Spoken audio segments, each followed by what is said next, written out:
All right, dissecting some more of this debate and still on Donnie's opening statement. Now, he seems to be obsessed with two things. Two things here. One is right here, where it says,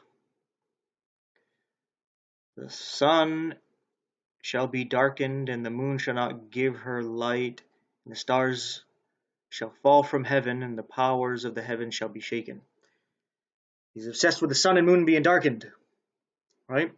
Like, see, this means the rapture here, because when Jesus comes in the clouds, that's the rapture. No, it's not. When Jesus comes in the clouds, it's at the end of the tribulation, right?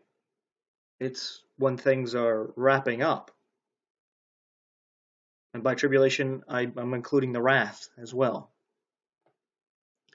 You see, when Donnie quotes Revelation 6 about the sun and moon being darkened, boom, therefore, Jesus is returning on the clouds right then and there.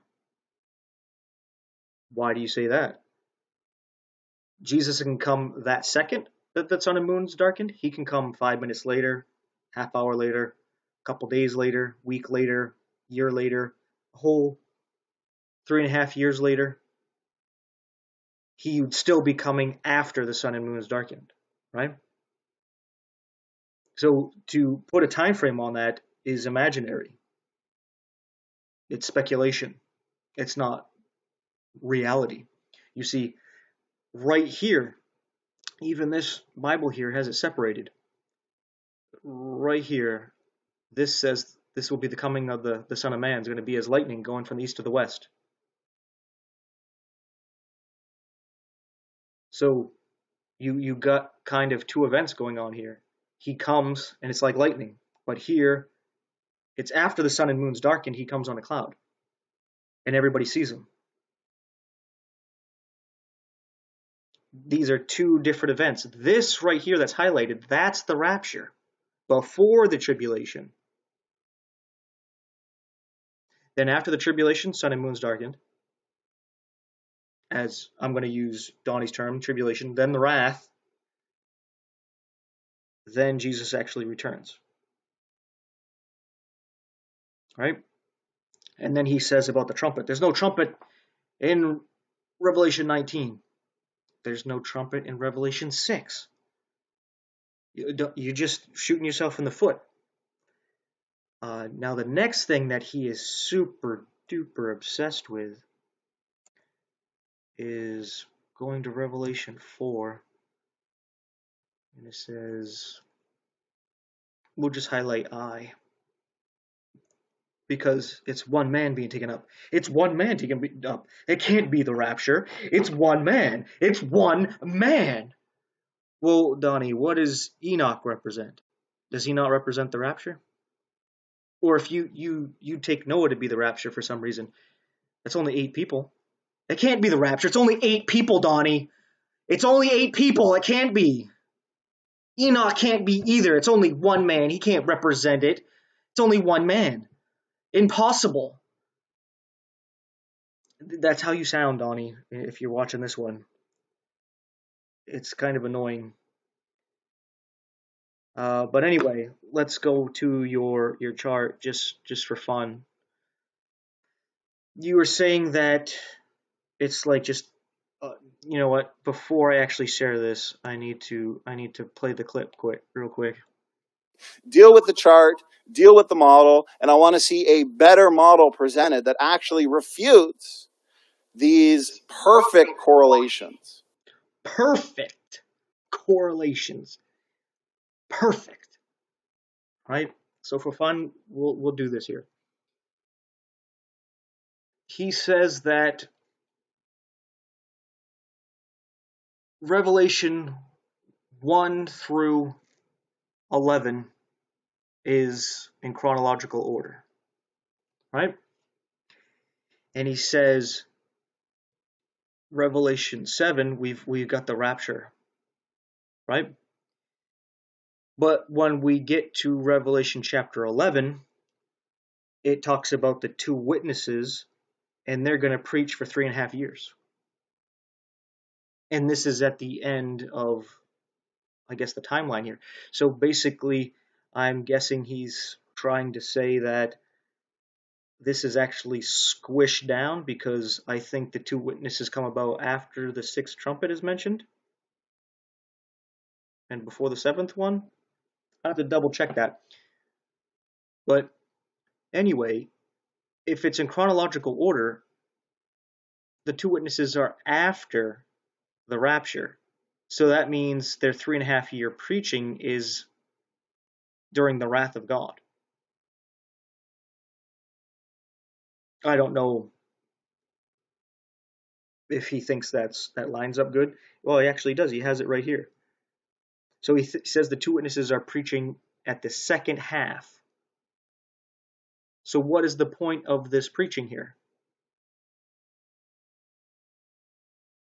His point of view doesn't make sense to me, because, again, the grace thing, you come here, apparently there's the mark of the beast, but, if you take the mark of the beast, you're still saved because you're saved by grace through faith, according to Donny, which is total bullshit.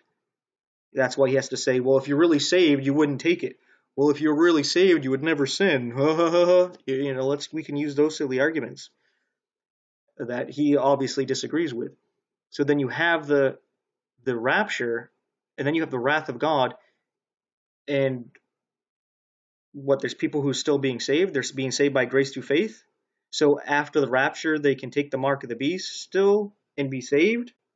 No, because the saved wouldn't really take it. So what's going on here? How are the people saved here? Still by the preaching of the gospel that Jesus died for your sins? Like, they still haven't got that through this yet? So the 7 years, they're preaching, believe the gospel and be saved.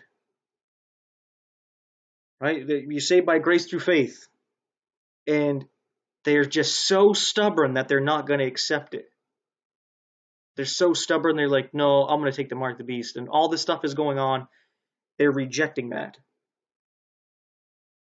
You don't think that's kind of weird?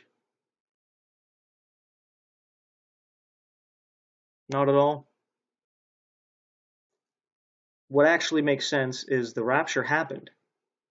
The people want to believe you're saved by grace through faith, because that's what the people who got raptured believed.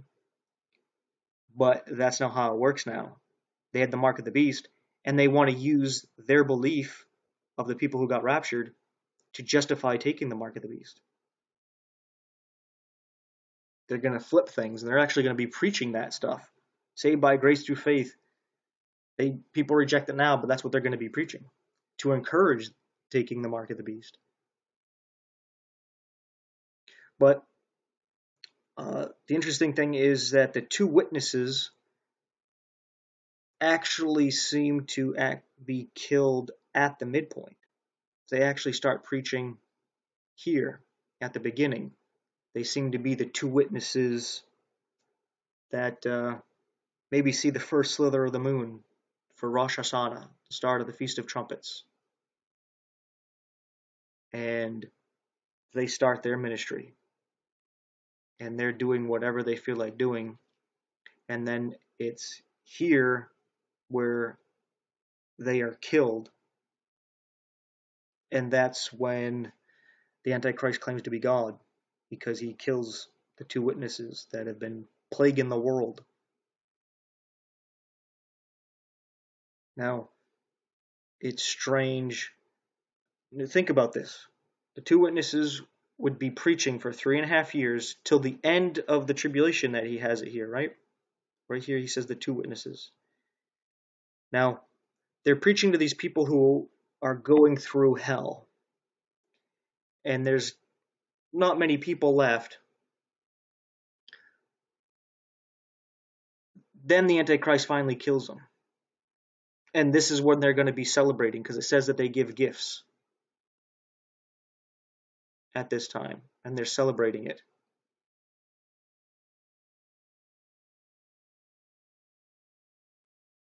Does that fit?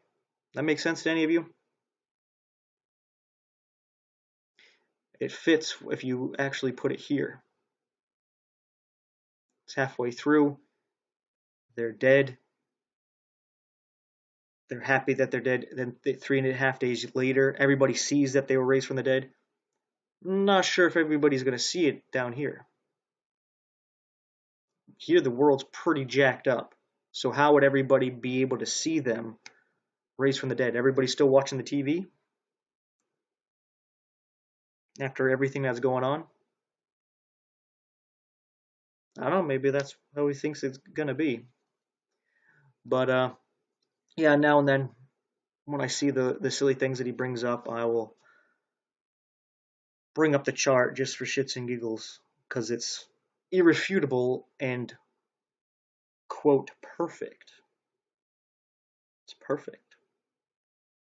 Now, if you want to get a lot of views, you want to get a lot of followers, and you want people to throw their money at you, you got to just puff yourself up and your ideas up as if they are exactly what Donnie said, perfect. And that everybody who believes in them are sophisticated, high-class people. You just kiss their ass with some flattery, little bit of here and there, and you just gather people in. But prosperity gospels gathers people in too.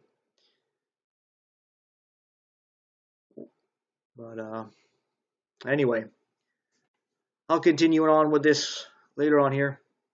Thanks for watching.